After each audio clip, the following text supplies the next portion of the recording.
Salam pemirsa, berjumpa lagi bersama saya dalam pembahasan buku Agama yang Bersinar. Buku ini dituliskan oleh Nyonya Ellen G. White.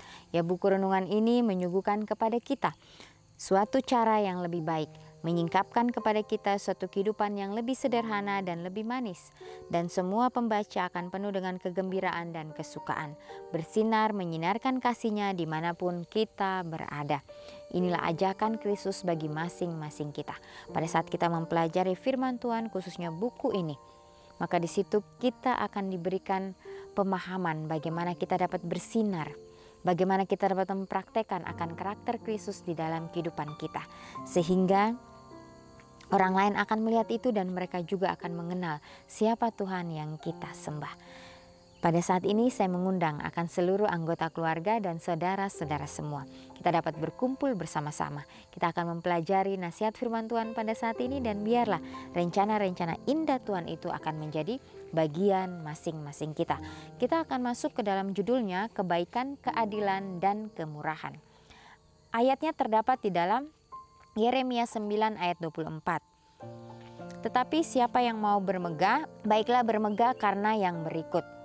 Bahwa ia memahami dan mengenal aku, bahwa akulah Tuhan yang menunjukkan kasih setia, keadilan dan kebenaran di bumi. Sungguh semuanya itu kusukai. Demikianlah firman Tuhan. Akulah yang kekal, yang berurusan dengan kasih sayang, keadilan dan kebaikan di bumi, karena inilah kesukaanku. Tidak ada pikiran fana yang dapat memahami sepenuhnya akan tabiat atau hasil karya yang maha kekal. Dengan mencari, kita dapat menemukan Tuhan. Bagi pikiran yang berbudaya paling kuat dan paling tinggi, juga bagi pikiran yang paling lemah dan paling dungu, oknum kudus itu harus tetap berselubung dalam rahasia. Seri Membina Jilid 3 halaman 155. Ya, jadi bagaimana Tuhan kita adalah Tuhan yang maha kekal. Ya, dengan mencari kita tidak dapat menemukan Tuhan. Bagi pikiran yang berbudaya paling kuat dan paling tinggi, juga bagi pikiran yang paling lemah dan yang paling dungu, ya, oknum kudus itu harus tetap berselubung dalam rahasia. Ya, jadi jangan sampai ya kita menanyai melebihi ya apa yang kita tidak mengerti. Tapi biarlah semuanya itu kita dapat menerimanya dengan iman. Ya, karena dikatakan bahwa Tuhan kita diselubungi ya oleh kemuliaan, dan kita sebagai manusia biasa ya kita tidak dapat ya menjangkaui akan pemikiran Sang Pencipta kita. Ya, dikatakan dengan mencari kita tidak dapat menemukan Tuhan. Ya, karyanya yang maha kekal, ya bagaimana dia sudah menjadikan dunia ini hanya dengan sekejap. Ya, dia menjadikan segala sesuatunya dengan begitu penuh kebaikan, keadilan, dan kemurahan. Ya, biarlah kita mau menerima akan semuanya itu dengan iman kita. Ya, sehingga kita pun dapat mengerti ya akan jalan-jalan Tuhan di dalam kehidupan kita masing-masing. Rasul Paulus berseru, "Oh, alangkah dalamnya kekayaan hikmat dan pengetahuan Tuhan. Sungguh tak terselidiki keputusan-keputusannya dan sungguh tak terselami jalan-jalannya." Di dalam Roma 11 ayat 33. Ya, jadi Rasul Paulus juga sudah memberikan kita suatu peringatan ya bahwa alangkah dalamnya kekayaannya itu. Hikmat dan pengetahuan Tuhan sungguh tak terselidiki. Ya, jadi jalan-jalannya itu tidak terselami. Ya, inilah bagaimana kita juga ya harus mempunyai suatu pemahaman ya bahwa Tuhan kita adalah Tuhan yang maha kuasa, memberikan kita segala sesuatunya tepat pada waktunya. Ya, dia tahu apa yang menjadi kebutuhan kita. Ya, bukan keinginan. Kalau keinginan itu datangnya dari diri kita. Hanya mementingkan diri kita sendiri. Tapi Tuhan mengetahui apa yang menjadi kebutuhan kita, sehingga dia akan cukupkan untuk kita.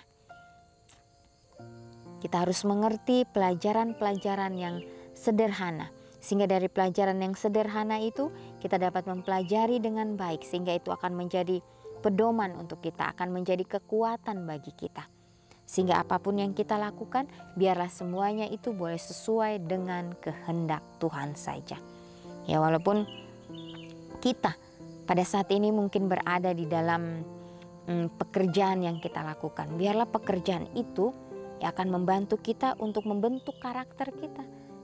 Jadi dalam setiap pekerjaan yang kita lakukan tentunya akan banyak masalah-masalah yang akan datang. Biarlah kita mau bersabar, kita mau menahan diri kita, sehingga pekerjaan yang kita lakukan itu dapat kita kerjakan dengan sebaik-baiknya. Ya, dan juga kita harus jujur di dalam pekerjaan kita, karena itulah akan menghasilkan suatu hal yang luar biasa. Ya, dari kejujuran dan kerja keras dan kegigihan kita, maka akan membuahkan suatu hal. Ya, sehingga itu dapat menjadi berkat bukan hanya bagi kita, tetapi bagi orang-orang yang ada di sekitar kita.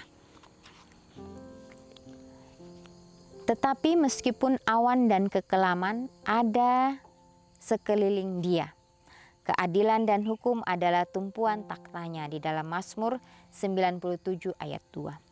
Kita hanya dapat memahaminya sejauh yang berkaitan dengan kita, dan motif yang mendorong Tuhan agar kita dapat mengerti akan kasih dan kemurahan yang tak terbatas yang dipersatukan dengan kekuatan yang tak terbatas.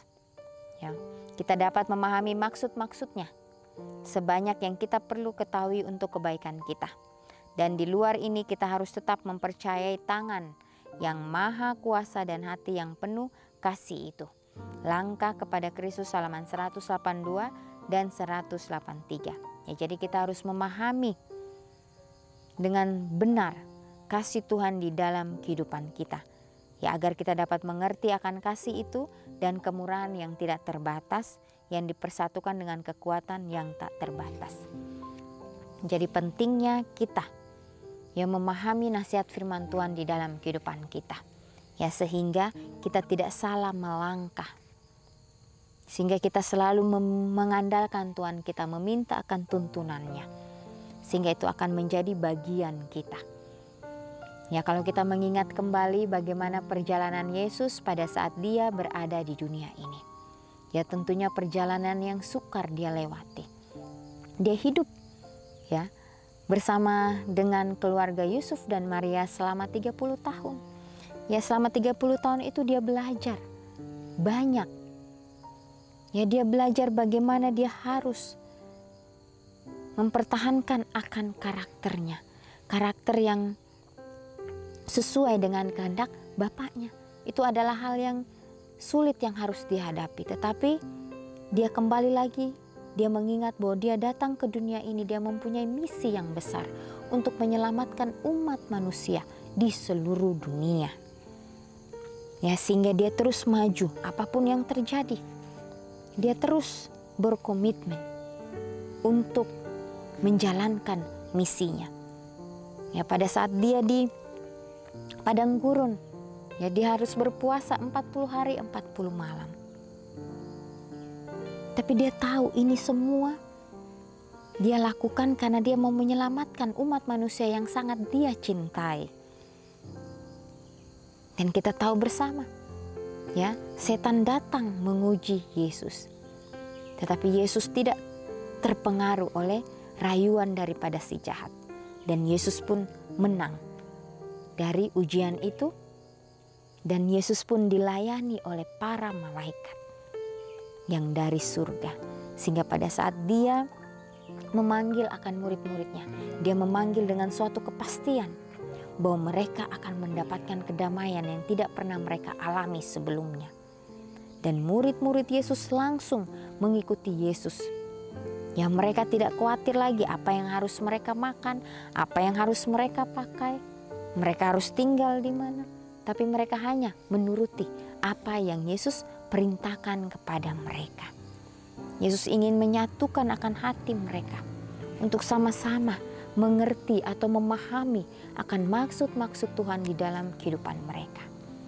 Walaupun Yesus begitu ya sulit mempersatukan akan hati daripada murid-muridnya. Tetapi Yesus tahu suatu saat nanti pastinya mereka akan mengerti. Mereka akan memahami misi daripada Yesus. Dan inilah yang menjadi suatu pelajaran bagi kita yang hidup di detik-detik kedatangan Tuhan pada saat ini. Biarlah kita juga mau menerima akan panggilan Kristus di dalam kehidupan masing-masing kita.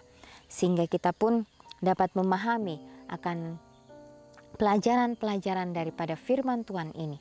Sehingga pelajaran ini dapat menerangi kita, sehingga kita pun akan terus melangkah dari hari ke hari. Dan dikatakan biarlah kita dapat bersinar, kita dapat menunjukkan akan kasih Kristus dimanapun kita berada. Sehingga orang lain juga akan merasakan itu di dalam kehidupan mereka masing-masing. Ya, jadi pelajaran yang sungguh indah pada saat ini. Biarlah hari ini kita boleh mengambil komitmen kita masing-masing untuk menyerahkan kehidupan kita sepenuhnya kepada Tuhan. Kita serahkan setiap beban kita, keluh kesah kita di bawah kaki salib Kristus. Sehingga disitulah kita akan diberikan kedamaian. Karena kuk yang Yesus pasang, kita akan kuk itu terasa ringan. Dan kita akan memikulnya itu dengan penuh kedamaian. Ya, inilah ajakan bagi masing-masing kita. Ya, ajakan yang begitu luar biasa. Sehingga di dalam kehidupan kita, di situ kita dapat dijalankan dengan penuh kesederhanaan dan lebih manis. Ya, dan di situ dikatakan kita juga akan penuh dengan kegembiraan dan kesukaan. Kita akan bersinar menyinarkan kasih-Nya dimanapun kita berada. Baik itu pada saat kita bekerja, pada saat kita berada di lingkungan kita, pada saat kita berada di keluarga kita, pada saat kita berada di jemaat-jemaat kita. Biarlah kita boleh sama-sama bergandengan tangan untuk menjalankan akan misi Kristus di atas dunia ini. Ya, biarlah kita pun dapat dipakai untuk menjadi umat-umat Tuhan, untuk menjadi pembawa-pembawa damai itu. Ya, sehingga dimanapun kita berada, kasih Tuhan itu mengikuti kita dan itu kita akan alirkan kepada setiap orang. Ya pemirsa, inilah nasihat firman Tuhan pada saat ini. Biarlah komitmen yang kita sudah buat, kita dapat doakan itu dan kita jalankan di dalam kehidupan kita masing-masing. Biarlah setiap teladan yang Yesus sudah berikan untuk kita, teladan yang begitu sempurna. Ya walaupun kita tidak akan sesempurna yang Yesus lakukan, tetapi setidaknya dengan usaha kita, di situ Tuhan akan melihat dan Dia akan menyanggupkan kita dan Dia akan menguatkan kita. Ya pemirsa, kita akan berjumpa lagi di kesempatan yang berikutnya dan Tuhan memberkati.